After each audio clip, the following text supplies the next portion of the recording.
Hello, my dear students. How are you all? I welcome all of you on WS Academy. As all of you know that we are done with computers in our or batches, and we will do a lot of MCQs. And before that, हम क्या करेंगे? हम 1500 plus one liners करेंगे और जिससे आपका पूरा computers revise हो जाएगा, right? So let's get started. एक एक करके देख लेते हैं. ये सारे जो स्टेटमेंट्स हैं they are very much useful because इससे आपका पूरा कंप्यूटर रिवाइज हो जाएगा और डायरेक्ट क्वेश्चन यहाँ से बनते हैं.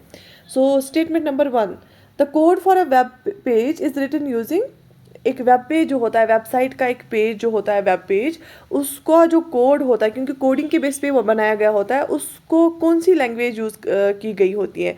तो उसके लिए जो लैंग्वेज यूज़ होती है ना, वो होती है हाइपर टेक्स्ट मार्कअप लैंग्वेज, जिसको हम HTML बोलते हैं.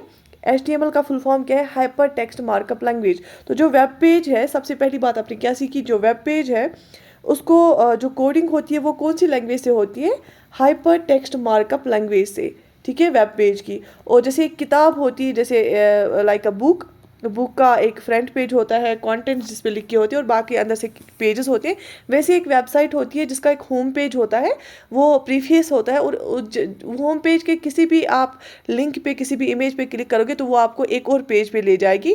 तो वेबसाइट भी एक किताब की तरह होते हैं जिसमें वेब पेज होते हैं. ठीक है, तो वो इलेक्ट्रॉनिक किताब की तरह होता है. वो बाकी जो बुक होती है उसमें पेज होते हैं और इसमें वेब पेज होते हैं. तो वेब पेज की जो कोडिंग होती है वो हाइपर टेक्स्ट मार्कअप लैंग्वेज से होती है, राइट? ओके. तो second thing is the first computers were programmed using machine language. जो सबसे पहले कंप्यूटर्स में प्रोग्रामिंग की गई वो किस लैंग्वेज से की गई? मशीन लैंग्वेज से. क्योंकि 3 तरह की प्रोग्रामिंग लैंग्वेज के बारे में मैंने आपको पढ़ा है. एक तो मशीन लैंग्वेज, दूसरा असेंबली लैंग्वेज, और जो है हाई लेवल लैंग्वेज. ठीक है, तो जो सबसे पहले प्रोग्रामिंग की गई कंप्यूटर्स की वो की गई मशीन लैंग्वेज से, मशीन लेवल लैंग्वेज से. ठीक है. A file name is a unique name that gives you a file information. क्योंकि देखो, फाइल की इन्फॉर्मेशन हमें कौन देगा? फाइल का नाम ही सबसे पहले देगा. फॉर एग्जांपल, अगर मैं फ़ोटोज़ रखूँगी किसी, क्योंकि फाइल में यूजुअली एक तरह सिमिलर टाइप्स ऑफ डेटा होता है. अगर एक तरह का डेटा होता है उसमें फाइल में, तो फॉर एग्जांपल उसमें पिक्चर्स नाम होगा, तो ओबियसली उससे क्या पता चलता है इस फाइल में क्या है? उसे सीधे पता चलता है कि इसमें अंदर से पिक्चर्स है ना? तो सेम अगर मैं लिखूंगी किसी को ऑफिस, तो उसे पता चलता है इसमें ऑफिस के रिलेटेड डेटा है. तो फाइल नाम से हमें फाइल के रिलेटेड एक इन्फॉर्मेशन पता चलता है. This can be another word for program. तो प्रोग्राम के लिए हम एक और वर्ड इस्तेमाल कर सकते हैं, दैट इज सॉफ्टवेयर. क्यों? क्योंकि जो प्रोग्राम होता है ना, बेसिकली सॉफ्टवेयर हम बोलते हैं जब एक या एक से ज़्यादा प्रोग्राम्स होते हैं. तो बड़ा जो प्रोग्राम होता है उसको हम सॉफ्टवेयर बोलते हैं. तो फॉर एग्जांपल हमारे पास बहुत सारे एप्लीकेशन सॉफ्टवेयर्स होते हैं जो अंदर से बहुत सारे प्रोग्राम्स के बने हुए होते हैं. तो इसके लिए हम सॉफ्टवेयर भी इस्तेमाल कर सकते हैं वर्ड. ठीक है, ओके. एनी डेटा और instructions entered into memory of a computer is considered as storage. जो भी हम डेटा या इन्फॉर्मेशन अपनी कंप्यूटर की मेमोरी में स्टोर करते हैं, ऑब्वियसली वो एज अ स्टोरेज वहाँ पे रहता है ना? तो क्योंकि स्टोरेज रखती ही है हम मेमोरी में, इसीलिए हमें मेमोरी ज़्यादा चाहिए हमारे कंप्यूटर की, क्योंकि उसमें हम डिफरेंट डेटा और इन्फॉर्मेशन रखते हैं. ठीक है. Which part of the computer displays the work done. जो भी हम काम करते हैं ना कंप्यूटर पे, वो कहाँ पे डिस्प्ले होता है? ठीक है, वो आउटपुट डिवाइस पे ही डिस्प्ले होगा और वो मॉनिटर पे डिस्प्ले होता है. ठीक है, और बाकी आउटपुट डिवाइस वो होते हैं, जैसे प्रिंटर होता है. ठीक है, तो लेकिन यूजुअली वो डिस्प्ले कहाँ पे होता है? सबसे पहले वो मॉनिटर पे डिस्प्ले होता है. ठीक है. A series of instructions that tells a computer what to do and how to do is called a program. Basically मैंने आपको सिखाया है, जो कमांड्स होती है ना, जब हम सीक्वेंस ऑफ कमांड्स देंगे ना, कमांड को उनको हम प्रोग्रामिंग जब हम करते हैं तो उनको हम इंस्ट्रक्शंस बोलते हैं. ठीक है, इंस्ट्रक्शंस बोलते हैं. और यही जब सीरीज ऑफ इंस्ट्रक्शंस हम एक इस फॉर्म में एक जगह लिखते हैं, सीरीज ऑफ इंस्ट्रक्शंस, इसको हम बोलते हैं प्रोग्राम. क्या बोलते हैं? प्रोग्राम. और जब नंबर ऑफ प्रोग्राम्स हम एक जगह रखते हैं ना, उसको हम सॉफ्टवेयर बोलते हैं. ठीक है, तो सीरीज ऑफ इंस्ट्रक्शंस को हम प्रोग्राम बोलते हैं, सीरीज ऑफ प्रोग्राम्स को हम सॉफ्टवेयर बोलते हैं. ठीक, बात समझ में आ गई? ओके. इंस्ट्रक्शंस क्या होती है? कमांड्स होती है कंप्यूटर को कि आपको क्या करना है और कैसे करना है. Hardware is the part of computer that one can touch and feel. Obviously computer में बहुत सारी चीज़ें होती है, हार्डवेयर होता है, सॉफ्टवेयर होता है। सॉफ्टवेयर में प्रोग्राम्स आती है, इंस्ट्रक्शंस आता है, सॉफ्टवेयर आता है, एप्लीकेशन प्रोग्राम्स आती है, सिस्टम सॉफ्टवेयर आता है, लेकिन उसको हम टच नहीं कर सकते। क्या आपने कभी सॉफ्टवेयर को टच किया है? बिल्कुल भी नहीं। लेकिन उसके बगैर भी कंप्यूटर चलेगा नहीं, that's also an integral part of computer. लेकिन जो हार्डवेयर है ना, उसको आप टच कर सकते हो, फील कर सकते हो। जैसे मोनीटर होता है ना, मोनीटर है, जैसे कीबोर्ड है, प्रिंटर है, माउस है। तो क्या हम इन चीज़ों को आप टच कर सकते हो? हाँ, बिल्कुल कर सकते हैं। स्कैनर है, इन सब चीज़ों को हम टच कर पाते हैं। वायर्स होती हैं, उन सब, या सीपीयू होता है, उनको हम टच कर पाते हैं, और उसको हम क्या बोलते हैं? दैट्स कॉल्ड हार्डवेयर, उसको हम हार्डवेयर बोलते हैं। Okay. The role of computers sales representative generally, दो जो ये कंप्यूटर सेल्स रिप्रेजेंटेटिव होता है ना, उसका रोल बेसिकली होता क्या है? वो देखता है कि जो बायर है, जो जिसको कंप्यूटर लेना है, उसकी नीड्स और उसको क्या ज़रूरत है, उसी हिसाब से उसको कंप्यूटर देते हैं। जैसे आप फ़ोन लेने जाते हो, तो आप फ़ोन वाले को बोलते हो कि मैं स्टूडेंट हूँ, मुझे क्लासेस देखने के लिए चाहिए, या लैपटॉप मुझे, या टैब। तो वो इस हिसाब से आपको देता है। मैं बोलूँगी कि मुझे पढ़ाने के लिए चाहिए, तो वो देखता है कि जो खरीदने वाला है उसकी क्या नीड्स हैं। ठीक है। अच्छा, सुपर कंप्यूटर्स हम बोलते हैं किन को? ऐसे कंप्यूटर जो बहुत ही फास्टेस्ट होते हैं, बड़े होते हैं, और मोस्ट एक्सपेंसिव कंप्यूटर्स होते हैं, बहुत ज़्यादा फास्ट होते हैं। कौन? Super computers. एग्जीक्यूटिंग क्या होता है? किसी भी कमांड, किसी भी प्रोग्राम को चलाना हम एग्जीक्यूशन बोलते हैं। Executing is process of carrying out command. जब हम कमांड्स को कैरी करते हैं, जब उनको चलाते हैं, उसको हम बोलते हैं एग्जीक्यूशन। एग्जीक्यूट करना, किसी चीज़ को रन करना। ठीक है, जब हम किसी भी कमांड को रन कराते हैं, फिर ठीक है, ठीक है। फॉर एग्जाम्पल, हमें ऐड वाली कमांड है, हमने एडिशन कराया, तो हम बोलते हैं कि हमने इसको एग्जीक्यूट कराया। ओके, शाबाश। The rectangular area of the screen that displays a program, data and information is a window. ये जो रेक्टेंगुलर ये है ना मॉनिटर, फॉर एग्जाम्पल, इसका स्क्रीन का जो ये वाला पार्ट है ना, ये वाला पार्ट स्क्रीन का, जो हमें, जिसपे हमें चीज़ें दिखती हैं, ये रेक्टेंगुलर एरिया होता है। ऐसे ये थोड़ा लंबा चौड़ा होता है, और ऐसे छोटा होता है, ऐसे फिर से लंबा होता है, ऐसे रेक्टेंगुलर होता है। तो इसको हम क्या बोलते हैं? इसको विंडो बोलते हैं। क्या बोलते हैं? विंडो। ठीक है,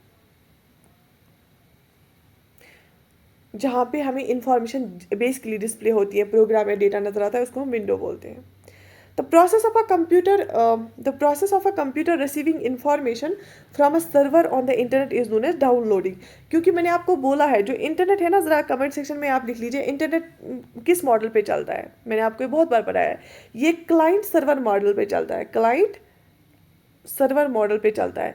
क्योंकि हम जितने भी यूजर्स हैं ना, हम एज अ क्लाइंट्स है, और सर्वर्स पे क्या होता है? डेटा होता है, इन्फॉर्मेशन होती है। जब भी हम सर्च करते हैं, तो डेटाबेस में सर्च करके सर्वर से आता है डेटा, और वो डाउनलोड होके आ जाता है हमारे जो है कंप्यूटर्स पे।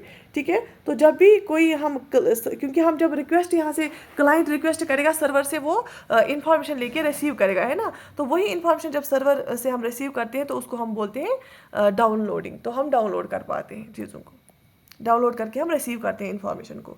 Disc drive is part of computer of the computer, help to store information. और वैसे डिस्क ड्राइव पे क्या हम स्टोर करते हैं चीज़ें, एज अ स्टोरेज वो काम आता है। हम इन्फॉर्मेशन या डेटा हो, इसको स्टोर करते हैं। और जो रॉ फैक्ट्स होते हैं ना, उनको हम डेटा बोलते हैं। और जब वो डेटा को हम प्रोसेस करते हैं, एक मीनिंग देते हैं, मीनिंगफुल बनता है वो डेटा, या किसी ऑर्गेनाइज्ड वे में रखते हैं, ऑर्डर करते हैं उस डेटा को, उसको हम तब इन्फॉर्मेशन बोलते हैं। अर्थमेटिक ऑपरेशंस में क्या क्या आता है? हमें आपको पता होगा कि सीपीयू में एक एएलयू होता है और कंट्रोल यूनिट होता है। एएलयू क्या होता है? Arithmetic logic unit. जो अर्थमेटिक ऑपरेशंस होते हैं ना, उसमें क्या क्या आता है? उसमें आता है addition, subtraction, multiplication and division.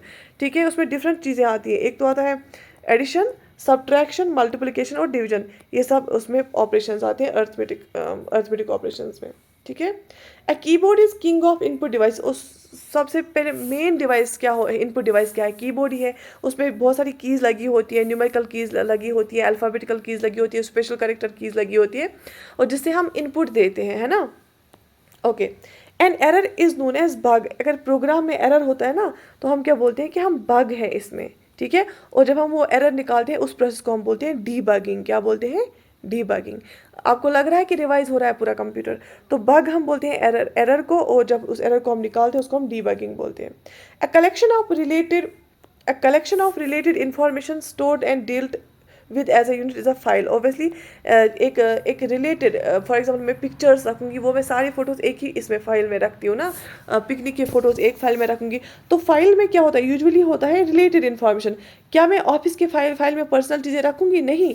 Usually in general form में हम पिकनिक की चीज़ें रखते हैं, फ़ोटोज़ रखेंगे, वीडियोज़ रखेंगे, तो फाइल में जितनी भी इन्फॉर्मेशन होती है ना, वो रिलेटेड इन्फॉर्मेशन होती है। Sending an email is similar to writing a letter. एक ईमेल क्या होता है, इसको हम इलेक्ट्रॉनिक मेल भी बोलते हैं, एक कम्युनिकेशन सॉफ्टवेयर है इलेक्ट्रॉनिक मेल, ठीक है। जैसे हम चिट्ठी भेजते थे ना पहले ज़माने में, तो सेम वही चीज़ की रिप्लेस की किसे, ईमेल में। और ईमेल बहुत ज़्यादा फॉर्मल इसमें यूज़ किया जाता था, अभी भी यूज़ किया जा रहा है, ठीक है। ओके, तो आप मुझे कमेंट सेक्शन में बताइए कि ईमेल की इन्वेंशन किसने की। आईटी स्टैंड्स फॉर, जब भी हम आईटी की बात करेंगे कंप्यूटर्स में, तो इसका मतलब होता है इंफॉर्मेशन एंड टेक्नोलॉजी, ठीक है, information and technology। a menu contains commands that can be selected। obviously एक मेनू जो होता है ना ऊपर, तो उसमें आपको दिखा होगा बहुत सारी बड़ी बड़ी कमांड्स होती हैं जिनको हम सेलेक्ट करके कोई भी ऑपरेशन कराते हैं, ठीक है। प्लॉटर, प्रिंटर एंड मॉनिटर और group consisting of output devices. Obviously output devices में प्लॉटर भी आता है, प्रिंटर भी आता है और मॉनिटर भी आता है ना। तो बड़ी स्क्रीन पे हम देखते हैं, मॉनिटर पे हम देखते हैं, या प्रिंट करते हैं हार्ड कॉपीज़ में, है ना, पेपर पे प्रिंट कराते हैं कोई भी information.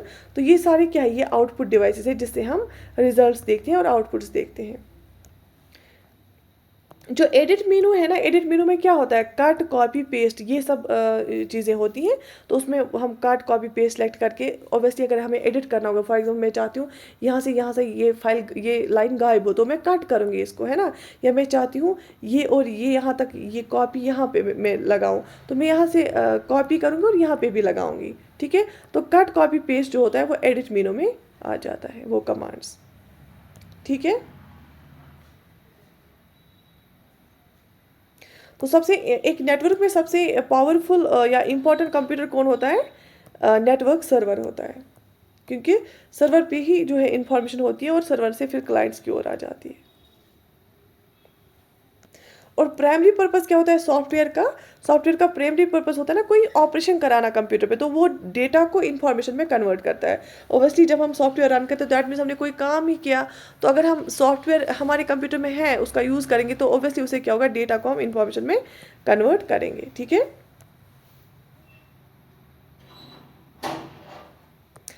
The ability to find an individual item in a file immediately, direct access is needed। Obviously direct access से हम कोई भी individual item निकाल सकते हैं।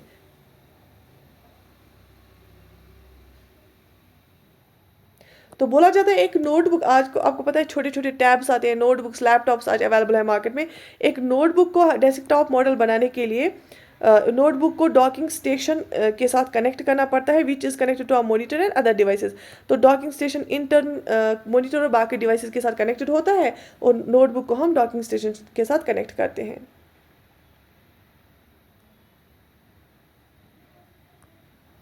तो हम अगर आपको कर्सर को मूव कराना होगा आगे आगे पीछे पीछे, तो टैब की हम इस्तेमाल करते हैं। और या आपको पैराग्राफ लगाना होता है, तो उससे भी क्या स्पेस आ जाती है टैब को दबाने से। या अगर for example collection of related files है, उसको हम रिकॉर्ड बोलते हैं। बहुत सारी फाइल्स एक जैसी है, तो हम एक जगह रखते हैं, उसको हम रिकॉर्ड बोलते हैं। इस रिकॉर्ड में क्या है, storage that retains its data after the power is turned off is referred as non volatile storage. आपको पता है मेमोरी दो तरह की होती है, volatile and non volatile.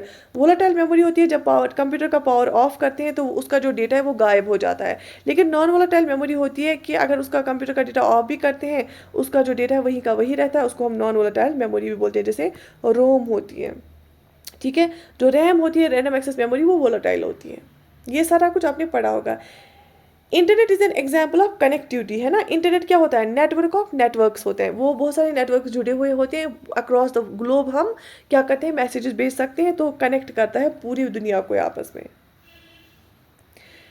Testing is the process of finding errors in software code. जब हम सॉफ्टवेयर कोड में देखते हैं कि ये सही है, इसमें कोई गलती तो नहीं है, तो हम क्या करते हैं, उसको टेस्ट करते हैं। उस प्रोसेस को हम टेस्टिंग बोलते हैं, ठीक है। बात समझ में आ गई यहाँ तक? आई थिंक आज पहला सेशन है इसका, मैं यहाँ पे ही रोक लेती हूँ. Do write in the comment section कि आपको ये सीरीज़ कैसी लगी. Shall I continue this series और not? And like the video and subscribe to our YouTube channel and share it with your friends. अल्लाह हाफिज़.